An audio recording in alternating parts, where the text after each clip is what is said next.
In 1784, during the height of the British Empire, there was one commander whose reputation spread quietly yet powerfully across every regiment. Commander Arthur Blackwood. He wasn't feared for cruelty.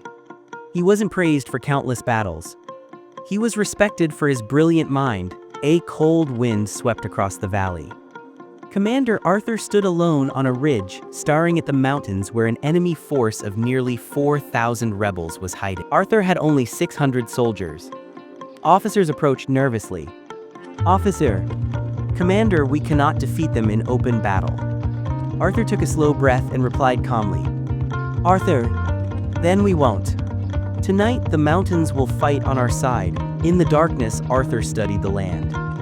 Narrow cliffs, loose rocks, high ridges shaped like natural traps.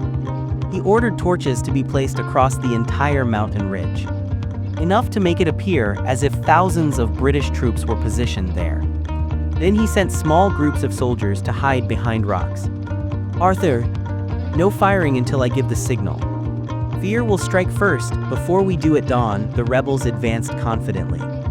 But when they saw hundreds of burning torches scattered across the ridge, they hesitated. To them, it looked like a massive British army was waiting. They cautiously entered the narrow canyon.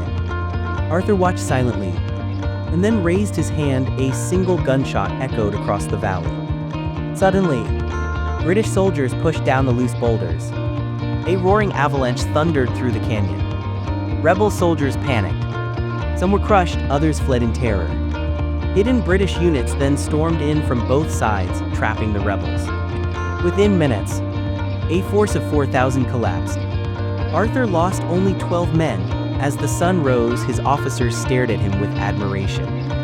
"Officer, Commander, how did you know this would work?" Arthur gave a faint smile. "Arthur, war is not always about strength. Sometimes you just have to understand the land," often remembers the loudest heroes. But sometimes, it remembers the quiet ones. Commander Arthur Blackwood earned the title, the Silent Commander, because of the words he spoke, but because of the victories his silence created.